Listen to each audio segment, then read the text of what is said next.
बिस्मिल्लाहिर्रहमानिर्रहीम। अस्सलाम वालेकुम। हर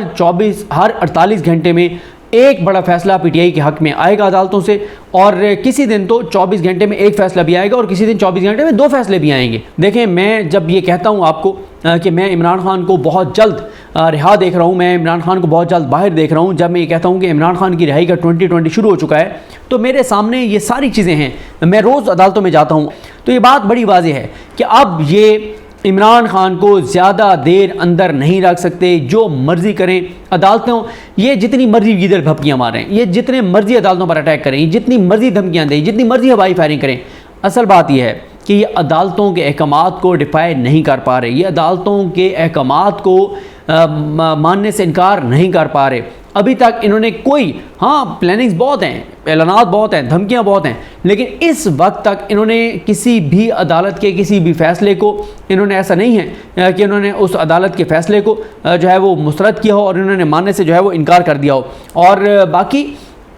मैं आपको बता रहा हूँ कि आप देखेंगे कि इमरान खान के केसेस के हवाले से, पीटीआई के केसेस के हवाले से रोज़ाना, अब ज़ाहिर है जब हर हफ्ते इमरान खान और पीटीआई के हवाले से 100 के करीब केसेस होंगे और वो सारे के सारे बोगस होंगे, तो फिर यही होगा रोज़ाना। कभी कोर्ट लखपत से कोई ऑर्डर आ रहा होगा, कभी लाहौर हाई कोर्ट से कोई ऑर्डर आ रहा होगा, कभी इस्लामाबाद हाई कोर्ट से कोई ऑर्डर आ रहा होगा, फिर सुप्रीम कोर्ट में मामला जा रहे होंगे। वैसे लाहौर हाई कोर्ट से तो हुकूमत के लिए एक अच्छी खबर भी हुकूमत के लिए सुनने को मिल रही है, और वो ये है कि इतला तो ये आई थी कि chief justice Lahore high court justice Aliya Neelam साहिबा जो है वो उन्होंने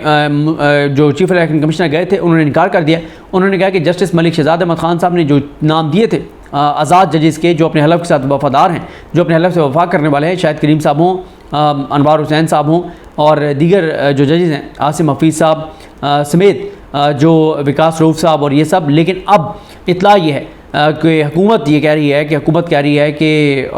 बड़ा हमें रिलीफ मिल गया है, और आलिया नीलम साहिबा जो है वो 4 जज इलेक्शन कमीशन की मर्ज़ी के लगा रही हैं और 4 जज जो है वो अपनी मर्ज़ी की लगा रही हैं। तो कुछ लोग, कुछ 2 की पॉलिसी के तहत जो है वो जजेस लगाए गए हैं। नून लीग ये कहती फिर रही है, क्योंकि ये जो केस है इस्लामाबाद लाहौर हाई कोर्ट वाला, ट्रिब्यूनल्स वाला, यही फ़ैसला करेगा इस हुकूमत के मुस्तकबिल का। वैसे तो और बहुत सारी चीज़ें फ़ैसला करने वाली हैं, लेकिन एक मेन चीज़ ये है जिसमें आज़ाद जजेस पे मुश्तमिल ट्रिब्यूनल्स हैं, क्योंकि अगर आज़ाद जजेस पे मुश्तमिल ट्रिब्यूनल्स ने काम शुरू कर दिया तो फिर ये 100% क्लियर है कि ये हुकूमत घर जाएगी। लेकिन अब ये बड़ी हैरानकुन बात है कि अगर ये ख़बर पहले आई कि आलिया नीलम साहिबा ने इस्तदाब मुस्तरद कर दिया, अब ये इतलात आना हुकूमती ज़राए से, हुकूमत कहती है कि नहीं ये गलत ख़बर चली है, और हुकूमत कहती है कि हमने तरदीद इसलिए नहीं की कि जनाब अभी तो ये रिटर्न इन्होंने रिप्लाई जमा करवाना है सुप्रीम कोर्ट ऑफ पाकिस्तान में, और सुप्रीम कोर्ट में ये केस अभी नहीं लग रहा, और ये जब 5 जजेस पूरे होंगे तब ये केस लगेगा। अब आप देखें ना कि काजी फाइज ईसा साहब ने एक ऐसा ऑर्डर दिया जिस ऑर्डर की बुनियाद पे लाहौर हाई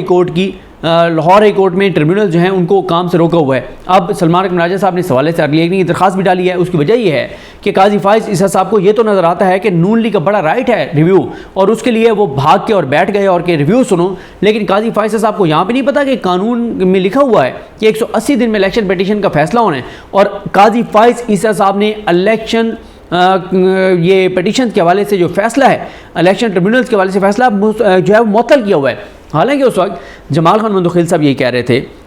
ये अपना जो अकील अब्बासी साहब ये कह रहे थे, ये दोनों जजेस ये कह रहे थे कि जनाब इसको हम सस्पेंड नहीं करते, हम ये कहते हैं कि लाहौर हाई कोर्ट के जो ट्रिब्यूनल्स हैं वो कार्रवाई जारी रखें, और जब वो कार्रवाई जारी रखेंगे तो फाइनल कंक्लूजन ना दें, फाइनल फैसला ना सुनाएं, लेकिन कार्रवाई जारी रखें। उधर काजी फाइज ईसा साहब ने लाहौर हाई कोर्ट का फैसला मुअत्तल कर दिया जस्टिस शाहिद करीम साहब का, और जस्टिस शाहिद करीम के हवाले से ये भी कहा जा रहा है कि उनको जो है वो काजी साहब के पास तो ऑप्शन होता भी तो उन्होंने कभी नहीं लाना था, और क्योंकि उन्होंने जिस तरह के आज़ादाना फ़ैसले दिए तो ऐसे जजेस इस वक्त काजी साहब को तो सुप्रीम कोर्ट में नहीं चाहिए। अब देखते हैं कि मंसूर अली शाह साहब का जब दौर आएगा तो वो इस तरह के लाइक जज को, बड़े जज को सुप्रीम कोर्ट लाते हैं नहीं लाते, ये भी देखना होगा, क्योंकि उन्होंने बहुत तारीखी फ़ैसले दिए हुए हैं, बहुत बड़े बड़े फ़ैसले दिए हुए हैं। जैसे शाहिद करीम साहब ने, ये भी फ़ैसला उनका था जिसमें उन्होंने कहा था कि अगर 1 हफ़्ते में इलेक्शन कमीशन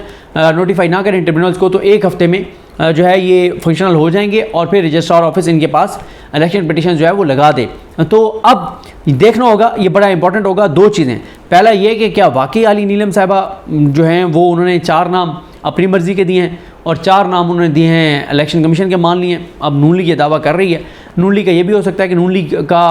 अभी क्वेश्चन कर रही हो और वो पहले ही इतने कॉन्फिडेंट होते हैं हर चीज़ में कि पहले ही उन्होंने बता दिया हो कि नहीं बिल्कुल ये हो, मतलब हम कोशिश कर रहे हैं, लेकिन खबर उन्होंने ये दी हो कन्फर्म कि ये हो गया है। और दूसरा ये है कि अब इस लाहौर हाई कोर्ट जो है वो रिटर्न रिप्लाई जमा कराएगा और इलेक्शन कमीशन रिटर्न रिप्लाई जमा कराएगा। लाहौर हाई कोर्ट तो नहीं, इलेक्शन कमीशन कराएगा और उसके बाद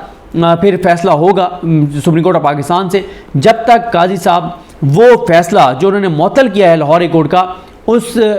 जो मुअत्तली है उसको वापस नहीं ले लेते, तब तक ये ट्रिब्यूनल लाहौर हाई कोर्ट में काम नहीं कर सकते। और मेन मसला ही पंजाब की ट्रिब्यूनल्स का है। और मेरा ख्याल है एक और हेयरिंग की, अगली हेयरिंग की दरखास्त डाली जाएगी सलमान राजा साहब को। ये बहुत अहम मामला है। काजी साहब वहाँ तो कह रहे थे कि हमारा हलफ ये कहता है कि हम जल्दी इंसाफ दें और सुप्रीम कोर्ट की छुट्टियां रूल्स में हैं, तो वो क्या, तो ये वो सारी कुछ मेरा ख्याल है कि काजी साहब को अब ये केस लगाना चाहिए और अपना जो फैसला मुअत्तली का हुक्म है उसको वापस लेना चाहिए ताकि ट्रिब्यूनल्स काम शुरू करें। लेकिन काजी साहब जो है वो एक और भी एक चीज़ कर सकते हैं और वो ये कर सकते हैं कि वो ये तशरीह कर दें कि जो ट्रिब्यूनल्स लगाने का इख्तियार है वो इलेक्शन कमीशन के पास है और अली नीलम साहिबा अगर डट भी गई हैं तो वो मामला उनके हाथ से निकल जाएगा और फिर वो पैनल भेजेंगी और फैसला इलेक्शन कमीशन करेगा। तो काजी साहब ये भी कर सकते हैं। तो ये है सूरत हाल। मेन तो अदालतें वैसे अब तक तो खड़ी हुई हैं, चाहे वो इमरान खान साहब के तारिक सलीम शेख साहब और अनवर हक पन्नू साहब का फैसला हो 12 जो उनके जिस्मानी रिमांड वाला हो, या इस्लामाबाद हाई कोर्ट से आप देख लें अहमद जंजुआ का मामला आया इस्लामाबाद हाई कोर्ट में। तो इस्लामाबाद हाई कोर्ट में जब मामला आया और उन्होंने सख्त ऑब्जर्वेशंस दी तो उनको रिकॉर्ड पर पेश करना पड़ा और उनको ATC कोर्ट में पेश कर दिया। इससे पहले अहमद फरहाद का केस हो, बहुत सारे केस हो, समीउल्लाह का केस हो, जिस लापता शख्स के हवाले से, फ़र्द के हवाले से आमिर फारूक साहब के अलावा किसी के पास केस चलता है, तो वहाँ पर 90% लोग जो है वो वापस आए हैं। और अभी ये केस जो लापता अफराद वाला है ये बहुत अहम है। तो इसलिए अदालतों से इमरान खान के हक़ में फ़ैसले आएंगे, PTI के हक़ में फ़ैसले आएंगे। अभी तक अदालतें पीछे नहीं हट रही। इस्लामाबाद हाई कोर्ट में हमने नहीं देखा, एक बार भी नहीं देखा कि जस्टिस मियां गुल हसन औरंगज़ेब साहब हों, बल्कि पहले तो सीनियर पीटी जज मोहसिन अख्तर कैनी साहब हैं, फिर मियां गुल हसन औरंगज़ेब साहब हों, तारिक महमूद जहांगीरी साहब हों, अरबाब मोहम्मद ताहिर साहब हों, इजाज़ इसाक खान साहब हों, बाबर सतार साहब हों, या समन रिफत इम्तियाज़ साहब हों। हमने आज तक नहीं देखा कि जितनी भी हुकूमत ने कंपेन किया है ये 7 जजेस दबाव में आए हों। और इसलिए नून लीग या हुकूमती इदारों का जब भी केस इन 7 जजेस के पास होता है तो वो बहुत उनके हाथ कांप रहे होते हैं, परेशान होते हैं और बड़े वो होते हैं। और आमिर फारूक साहब की अदालत में तो वो ऐसे जाते हैं जैसे बच्चे नानी के घर नहीं जाते, कि मतलब खुश हो जाते हैं कि हम अपनी नानी के घर आ गए हैं और बड़ा वो इंजॉय करते हैं और उन्हें बड़ा दिली सुकून महसूस होता है और उन्हें बड़ी अपनाइयत होती है और बहुत वो बच्चे इंजॉय करते हैं। तो नून लीग वाले ऐसे आमिर फारूक साहब की अदालत में आते हैं जैसे बच्चे जो है वो नानी के घर जाते हैं छुट्टियाँ गुजारने के लिए, तो इतने रिलैक्स होकर आते हैं, किसी को ज़रा भी टेंशन नहीं होती। वो कहते हैं अब आमिर फारूक साहब के पास केस लग गया ना, सब ओके है, सत्ते खैरान है, कोई मसला नहीं है, कोई परेशानी नहीं है। और उनके अलावा किसी बेंच में केस लग जाए, कांपें टांग रही होती हैं, हाथ कांप रहे होते हैं, टेंशन होती है, पसीने आए हुए होते हैं और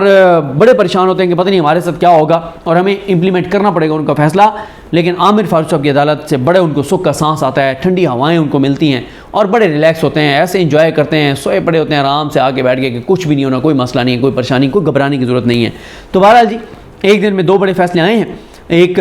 शहबाज गिल साहब के भाई के हवाले से हुक्म आया और दूसरा ये आया PTI का दफ्तर डीसील करने के हवाले से। जब हुकूमत इस तरह की फस्तायत करेगी,